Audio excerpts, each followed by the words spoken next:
नौ वर्ष का संदेश। पूज्यचारी जी महाराज द्वारा दिया गया संदेश चेन्नई में 1 जनवरी 2013 का है, जिसे शुरू करते हैं। प्रिय बहनों एवं भाइयों, हम सबको नौ वर्ष की शुभकामनाएं देते हैं। नौ वर्ष खुशहाल हो, यह एक परंपरा है जो वर्षों से चली आ रही है। हाँ, हम सब खुशहाल नौ वर्ष चाहते हैं, बिना जाने कि खुशी क्या है। सब मनुष्यों का लक्ष्य खुशी है। बहुत वर्ष पहले मैंने एक पिक्चर देखी थी, साउंड ऑफ म्यूज़िक, और उसमें एक युवती बताती है कि ये मेरी कुछ पसंद की चीज़ें हैं जो मुझे खुशी देती हैं। वह गाना दर्शाता है कि हम अपनी खुशी को वाह वस्तुओं से जोड़ लेते हैं। अगर मुझे नई पोशाक मिल जाए तो मैं खुश होंगी, अगर मुझे नौकरी मिल जाए तो मैं खुश होंगी, आदि आदि। हमें समझ नहीं है कि हम वास्तव में क्या कर रहे हैं। खुशी जीवन का वास्तविक लक्ष्य नहीं है। मानव जीवन का वास्तविक लक्ष्य क्रमिक विकास है, सदा इस जीवन से एक उच्च जीवन की ओर जाना। प्रगति नियम है। अगर आप स्कूल में हैं तो आप एक स्तर आगे बढ़ते हुए कॉलेज में जाते हैं। आप आगे बढ़ते जाते हैं, आपका ज्ञान बेहतर होता है, समझ बेहतर होती है, और अंत में आप शिक्षा के स्तर से विकसित हो शैक्षिक जीवन से बाहर निकलते हैं, जहां अधिकतर लोग सोचते हैं कि उनकी शिक्षा समाप्त हो गई। सौभाग्यवश कुछ व्यक्ति वास्तविक अर्थ में स्वयं को जीवन के अनुभवों से प्रशिक्षित करते रहते हैं। ऐसे में शिक्षा एक सतत प्रक्रिया है जिसका समापन हमारे अगले जीवन के बदलाव पर ही होता है। हमको समझने का प्रयत्न करना चाहिए असली समझ कि विकास का अर्थ क्या है। हम तभी विकसित हो सकते हैं जब हम इस जीवन का, जिसे बाबूजी ने देहधारी जीवन कहा है, उसका सही उपयोग करें। यह मानव जीवन हमें अतीत की विभिन्न स्थितियों योनियों से विकसित होने के फलस्वरूप उपहार में मिला है, जहां हम अपने अग्रिम विकास के लिए मानव जीवन के अधिकारी हैं। इस मानव जीवन को आनंद के पीछे, खुशियों के पीछे, स्वास्थ्य की दौड़ में बेकार चीज़ों का पीछा करते हुए व्यर्थ नहीं करना चाहिए, क्योंकि यह देह हमारे विकास की योजना के अंतर्गत मिली है, जिसमें से हमें आवश्यक रूप से गुजरना है। इसका कोई विकल्प नहीं है। जो संदेश हमें प्रतिदिन बाबूजी महाराज से मिल रहे हैं, उसमें वे जोर देते हैं कि हमारे पास कोई विकल्प नहीं है, उसमें से गुजरना ही है, चाहे हमें कष्ट या कुछ भी भोगना पड़े। यहाँ तक कि हमें समझना होगा कि खुशी भोग भी एक कष्ट ही है, क्योंकि आज की खुशी हमें कल दुख देगी और आज का दुख हमें कल खुशी देगा। जब हम एक देह से दूसरी देह में जाते हैं तो सब कुछ विपरीत में बदल जाता है। कुछ भी निश्चित नहीं है। जो निश्चित है वह है जीवन के वास्तविक अनुभव, जिन्हें हम अपने दिल में सहेज कर रखते हैं, प्रेम। आज प्रातः भी मुझे अपने प्रिय गुरुदेव से एक संदेश मिला, जहाँ वे पूर्व धारणा से बचने का परामर्श देते हैं, जिसका अर्थ है कि पूर्व आकलन जिसको करने का हमें कोई अधिकार नहीं है। किसी मनुष्य को दूसरे मनुष्य का आकलन करने का हक नहीं है। जैसे अंग्रेजी में कहा जाता है, जज नॉट दैट ये बी बट जज्ड। यह हमारे लिए महत्वपूर्ण चेतावनी है। अगर तुम किसी का आकलन करोगे तो तुम्हारा भी आकलन होगा। बेशक हम इसका साधारण अर्थ समझते हैं कि अगर मैं तुम्हारा आकलन अर्थात जज करूँगा तो तुम भी मेरा आकलन करोगे या ईश्वर मेरी परख करेगा।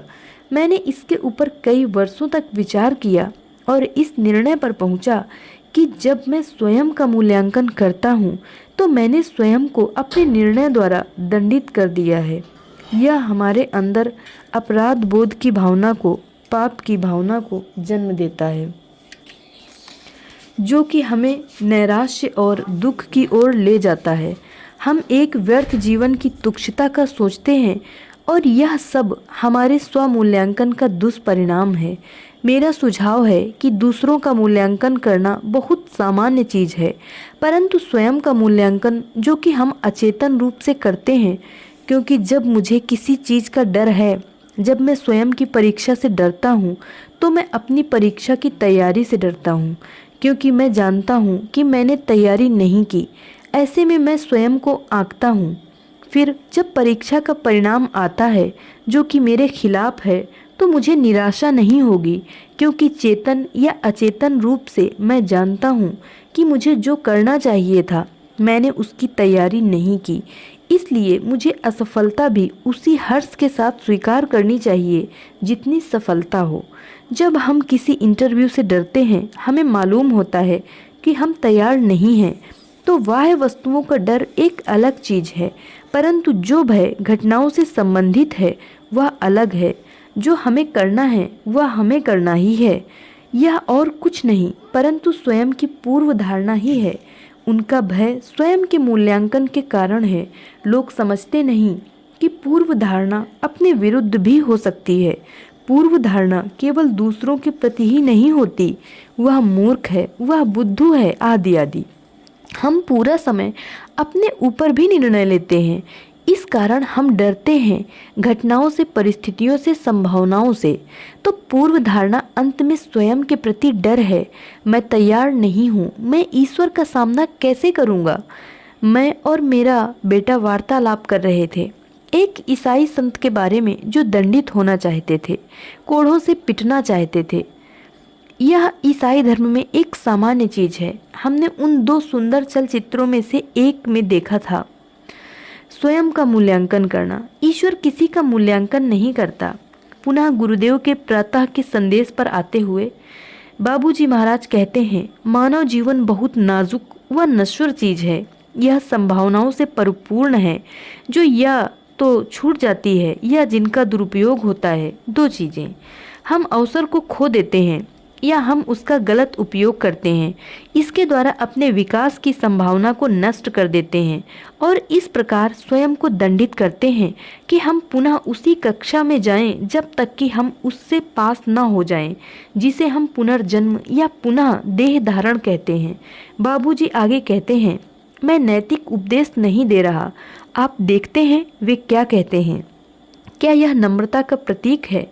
क्या यह दिव्यता का प्रतीक है? दिव्य निर्णय नहीं लेता। तुम्हें एक अवसर प्रदान किया गया है, तुम इसका कैसे प्रयोग करते हो उनका स्वयं निर्णय करो। जब तुम पास हो गए तो तुमने स्वयं को पास किया है। इसी कारण तुम कहते हो कि मैं पास हो गया। तुम यह नहीं कहते कि शिक्षकों ने मुझे पास किया है, मैं पास हो गया। तो जो भी तुम करते हो, कहते हो, वह स्वनिर्णय के नियम से निर्धारित होता है। तुम्हारा तुम पर स्वयं का निर्णय, कोई बाह्य निर्णायक नहीं होता। ईश्वर भी निर्णय नहीं करता। मास्टर ने साफ साफ कहा है, मैं नैतिक उपदेश नहीं देता। दुर्भाग्य से हमारा समाज, उच्च कहलाने वाला हमारा सहज मार्ग समाज भी पूर्व धारणाओं, खोए हुए अवसरों व व्यर्थ गंवाए अवसरों से भरा पड़ा है, जो मास्टर के दुख का कारण है। आपको मालूम है, उनकी भी भावनाएं होती हैं, या वे उस पिता के समान हैं जिसके अनेक बालक हैं। वह उन्हें जो भी अवसर दे सकता है देता है, और जब वह उन्हें बेलगाम भागते देखता है, एक आदमी जंगली की भांति भागते हुए, एक लड़की चरित्रहीन, एक बेटा पढ़ लिख कर लायक निकलता है। उस बेटे को लायक देखकर, जिसने अवसर को बेकार नहीं जाने दिया और उसे पहचान उसका उपयोग कर इस जीवन में आध्यात्मिक विकास करा, वह प्रसन्न होता है, परंतु औरों के लिए दुखी होता है। एक माली अपने बगीचे में एक ही गुलाब नहीं देखना चाहता है, वह सबको और फूल देखना चाहता है। तो मास्टर अपने संदेश में कहते हैं, मैं तुम सबको इस जीवन में ऐसे विकसित होते देखना चाहता हूँ कि यह मानव देह धारण फलित हो, लक्ष्य पूरा हो, ताकि वह दिखा सके कि तुमने इसका सही उपयोग कर जीवन की अगली सीढ़ी पर कदम रखा है, चाहे वह जो भी हो। तो भाइयों व बहनों, यह दुर्भाग्यपूर्ण है कि हम अवसर को पकड़ लाभ उठाने के बजाय लापरवाह रहते हैं और उसे बर्बाद करते हैं। कोई भी ऐसा अवसर नहीं है जो हमारे प्रतिकूल है। आध्यात्मिक परिभाषा के अनुसार अवसर वह है जो हमारे विकास में सहायता करे, जबकि तुम सोचते हो कि वह तुम्हारे प्रतिकूल है। असफलता भी एक अवसर है। जैसे कि अंग्रेजी में कहा जाता है कि असफलता सफलता की पहली सीढ़ी है। अगर हम असफलता का सही उपयोग करें और वह हमारे अंदर एक इरादा पैदा करें कि मैं अब बेहतर करूँगा, फिर मैं जीवन के प्रलोभनों की ओर, मित्रता के प्रलोभनों की ओर, ऐसी घटनाओं के प्रलोभनों की ओर जो हमें उत्तेजित करेंगी और खुशी देंगी, अपनी आंखें और कान बंद करूँगा। मेरे गुरुदेव ने कभी मित्रता की बात नहीं की। उन्होंने कहा, हमारा केवल एक मित्र है, गुरु, क्योंकि प्रत्येक परिस्थिति में वह हमारे विकास के लिए कार्य कर रहा है। वह आकलन नहीं करता। जैसा कि बाबूजी कहते हैं, मैं नैतिक उपदेश नहीं देता। मुझे दुख होता है जब कोई किसी व्यक्ति की ओर इशारा करके कहता है कि मुझे इसके जैसा कोई और नहीं चाहिए। यह मानव जीवन के प्रति हमारा अति निष्कृष्ट नज़रिया है। अगर मानव होते हुए मेरे अंदर संभावना है कि विकसित होकर मैं इस जीवन से बाहर निकलूं, तो दूसरे व्यक्ति में भी यह है, चाहे वह पापी हो, कोढ़ी हो, कुछ भी हो। जब यीशु ने कोढ़ियों को चूमा तो क्या उसमें कोई पूर्व धारणा थी? वह महान थे क्योंकि उन्होंने कोई अंतर नहीं किया। कोई अच्छा मनुष्य नहीं, कोई बुरा मनुष्य नहीं, केवल मनुष्य। एक मानव के रूप में प्रत्येक परिस्थिति में वह मेरा भाई है, चाहे उसके अतीत का या वर्तमान का कुछ भी इतिहास हो। अगर हम इसे समझते नहीं, इसे मानते नहीं, इस पर चलते नहीं, तो मानिए हमने स्वयं को एक विनाशकारी भविष्य के लिए दंडित कर दिया है। इसलिए नहीं कि ईश्वर हमारा आकलन करेगा, परंतु हमने स्वयं को अपने विचारों, अपने शब्दों, अपने कर्मों द्वारा दंडित किया है। अब इस सब से कैसे बचा जाए? इसलिए मैंने यह नारा दिया है कि बाबूजी महाराज कहते थे, जो सबसे प्रेम करता है उससे प्रेम करो। यह सरल है। हम सब बाबूजी महाराज से प्रेम करने का दावा करते हैं। एक बार जब किसी ने कहा कि मैं ईश्वर से प्रेम करता हूँ, तो बाबूजी महाराज ने बहुत युक्ति संगत प्रश्न पूछा कि क्या वह तुमसे प्रेम करता है? तुम्हें उस पुराने उपन्यास के बारे में पता है जिसमें वह लड़का रेड़ी चलाता था। उसने उस पर लिखा था कि वह उससे प्यार करता है, या ऐसा ही कुछ, डेविड कॉपरफील्ड। परंतु मेरा ही प्यार करना पर्याप्त नहीं, मुझे भी प्यार मिलना चाहिए। मुझे प्यार नहीं मिल सकता जब तक मैं सदा बिना प्रयत्न के निरंतर प्रेम न करूं। इसका अर्थ है मैं व्यक्तियों से, लोगों से, घटनाओं से प्रेम नहीं करूं। मैं प्रेम करूं और वह प्रेम सारे संसार में जाकर मुझ तक वापस आए और मुझे लगे कि मुझे भी प्रेम मिल रहा है। छोटे से बड़े तक सबको याद रखना चाहिए, यहाँ तक कि मास्टर को भी याद रखना चाहिए, क्योंकि अगर वह जरा सा भी फिसलता है तो वह फिसलता है। अगर आप 100 फीट की ऊंचाई पर हैं और आपने कुछ पकड़ रखा है और आप उसे छोड़ देते हैं तो आप गिर जाते हैं। आपको उस सुंदर खेल सांप और सीढ़ी के बारे में मालूम है। सबसे बड़ा खतरा 99 पर है। सबसे बड़ा संकट जीवन के आरंभ में नहीं, अंत में होता है। इसलिए बाबूजी महाराज ने कहा है कि आध्यात्मिक खोज में, आध्यात्मिक लक्ष्य में कोई संतुष्टि का प्रश्न नहीं, क्योंकि अगर आप संतुष्ट होकर बैठ जाओगे तो प्रगति रुक जाएगी। तो आप देखते हैं कि हमें संतुष्ट नहीं होना। आप आइसक्रीम से संतुष्ट हो सकते हैं, अपनी ट्रेन की यात्रा से संतुष्ट हो सकते हैं, परंतु अपनी आध्यात्मिक यात्रा से संतुष्ट नहीं हो सकते, क्योंकि प्रत्येक परिस्थिति में उसके लिए और तड़प होनी चाहिए। लालच नहीं, परंतु और अधिक की तड़प होनी चाहिए। जिस प्रकार भाप के दबाव से इंजन चलता है, या जिस प्रकार गाड़ी का एक्सीलेटर पैर के दबाव से चलता है, मेरे हृदय में भी एक्सीलेटर होना चाहिए जो प्रेम के दबाव से मुझे आगे ले चले। पूर्व धारणा व नफरत का दबाव ब्रेक पर पैर की भांति है, जिससे गाड़ी रुक जाती है। भाइयों व बहनों, आपको इसे गंभीरता से लेना होगा, क्योंकि मेरी बीमारी के बाद से प्रतिदिन बाबूजी के संदेश आ रहे हैं। मुझे नहीं मालूम आप में से कितने लोग इन्हें पढ़ते हैं। मुझे पक्का है कि आप में से कुछ कहते होंगे। वह प्रतिदिन एक ही बात कहते हैं। यह ऐसा है जैसे एक व्यक्ति इतिहास पढ़कर कहता है, क्या है यह नेपोलियन, क्या है यह हिटलर, क्या है यह सिकंदर। वही कहानी, वे पैदा हुए, लड़ाई लड़ी, जीत हासिल की और मर गए। इतिहास। अगर आप इतिहास की इतनी समझ से संतुष्ट हैं तो आपने इतिहास का सबक सीखा ही नहीं। तो हर पन्ना, हर पंक्ति को आप पढ़ते हैं उसे ध्यान से पढ़िए, बीच बीच में छोड़िए नहीं, क्योंकि आप उसे खो देंगे। आप क्या खोएंगे? आप वह खोएंगे जो आपके विकास में सहायता कर सकता है। इसी प्रकार हम जीवन में घटनाओं को छोड़ नहीं सकते। मैं लोगों को जानता हूँ जो समुद्र तट पर जाते हैं और कहते हैं वही पानी वही हवा, या जो ग्रांड कैन्यन को देखने जाते हैं और कहते हैं वही कहानी, एक नदी एक तंग घाटी। वे एक सुंदर सूर्यास्त देखते हैं, परंतु उनके लिए वह सुंदर नहीं है, वह पश्चिम में डूबता हुआ सूरज। इसमें आश्चर्यजनक क्या है? हमें एक बालक की दृष्टि होनी चाहिए, एक अबोधता, हर चीज को हर बार एक नई नज़र से देखना, नई समझ से देखना, सृष्टिकर्ता की महानता को जो विभिन्न दृश्यों में सूर्योदय और सूर्यास्त को दर्शाता है, प्रत्येक दूसरे से भिन्न। यह बहुत घिसी पिटी बात है कि संसार में अरबों पेड़ पत्तियों में कोई दो पत्तियां एक सी नहीं हैं, कोई दो मानव एक सी नहीं हैं। तो आप कैसे परख सकते हैं?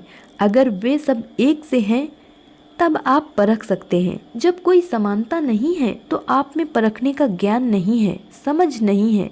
हर बच्चा अलग है, हर उंगली अलग है ना? पाश्चात्य तर्क हर चीज का वर्गीकरण करता है।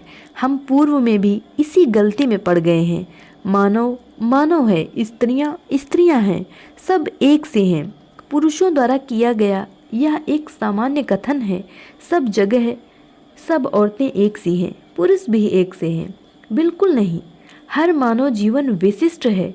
अगर आप उसे खोजने व समझने का प्रयत्न करें कि क्या उसे विशिष्ट बनाता है, उसकी भिन्नता नहीं बतानी, परंतु प्रत्येक मानव जीवन की विशिष्टता दिखानी है। अगर आप यह कहने में सक्षम नहीं हैं तो प्रार्थना कीजिए कि आप पर यह कृपा हो, तभी आप जीवन से गुजरते हुए प्रत्येक चीज की विशिष्टता, उसकी सुंदरता, उसकी पारदर्शिता को देख पाएंगे। तब आप स्वयं का आकलन करना बंद करेंगे, क्योंकि आप भी हर तरह से विशिष्ट हो। इसलिए अभ्यासियों के लिए कोई सामान्य नियम नहीं है और सबके लिए कोई एक ही निर्णय नहीं है। प्रत्येक का अपने विषय में एक विशेष निर्णय है। कृपया इसे समझने का प्रयत्न करिए कि पूर्व निर्णय वास्तव में स्वयं का मूल्यांकन करना है, जिसे आप दूसरों का मूल्यांकन करने में प्रयोग करते हैं, जो कि आपके स्वयं का प्रतिबिंब है जिसे आप दूसरों पर डालते हैं। हमने इस नए वर्ष में प्रवेश किया है। मैं आशा करता हूँ कि आप बाबूजी के संदेशों का बुद्धिमत्तापूर्वक प्रयोग करेंगे। उनके संदेशों को बार बार पढ़िए। बाबूजी जो कहते हैं उसे दोहराते हैं कि यह संदेश भविष्य में काम आएंगे, जहाँ उनका लाभ होगा। यह करीब करीब ऐसा है जैसे वह कह रहे हों। वर्तमान के मानव उससे लाभ नहीं उठा पाएंगे, क्योंकि वे उसे समझ नहीं पाएंगे। क्यों? वे उन्हें पढ़ेंगे नहीं। क्यों? क्योंकि वे सोचते हैं वही पुराना मास्टर, वही पुराने संदेश, यह करो वह करो। सब चीज़ों की समानता हमें धोखा दे रही है। जब हम यह सोचते हैं सब एक सा है, हम स्वयं को धोखा दे रहे हैं। प्रेम के साथ हम देख सकते हैं कि सब भिन्न कैसे हैं। यहाँ तक कि माइक्रोस्कोप के नीचे हर अमीबा, हर पौधा, हर तारा भिन्न है। वे शायद पाश्चात्य ज्ञान के अर्थ में एक से हों। नक्षत्र ज्ञान, उसमें समूह है, रंग है, उसमें गैस है, आदि आदि। जैसे कि ऑक्सीजन और हाइड्रोजन में क्या अंतर है? अगर वह कहे कोई अंतर नहीं, दोनों गैस हैं, तो उसे नौकरी नहीं मिलेगी। वनस्पति तेल और खनिज तेल में क्या अंतर है? कुछ नहीं, दोनों तेल हैं। यह समानता हमारी समझने की क्षमता को धोखा देती है और हमारी समझने की इच्छा में कमी दिखाती है। यह फिर पूर्व धारणा है। तो इस नव वर्ष के शुभ अवसर पर मैं आप सबके लिए प्रार्थना करता हूँ। कृपया बाबूजी के संदेश ध्यान से पढ़िए, बार बार पढ़िए। मैं इस पर जोर देता हूँ, आज्ञा पालन।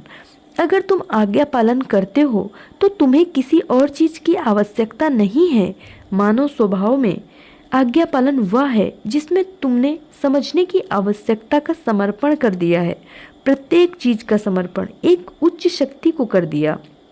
इसलिए वह अब मेरे माध्यम से काम करती है और यह सही दिशा में एक कदम है जो मेरे विकास का मार्ग प्रशस्त करता है। धन्यवाद और खुशहाल नव वर्ष।